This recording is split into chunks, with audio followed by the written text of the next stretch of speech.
عیني شهیدان وایي چې د هغوی غوښتله چې د چرګې د بدنه څه راووځي خو ډاکټرانو دا خبره رده کړله چې هګۍ د چرګې په نس کې دننه ماته سوې وه هغه چې مو راوایستله دی ځینې راووتې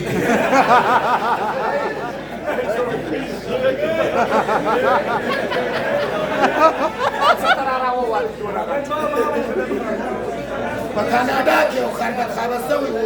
او دا خره غوښته چې په بدخابۍ کې افغانستان ته راسي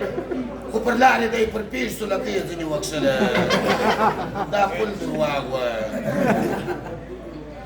فارسی خبرونه اینجا لندن است راجای می‌نویسی شاهزاده‌ی لندن از برای خدا ما در خاک میری دستبین بودم نمیری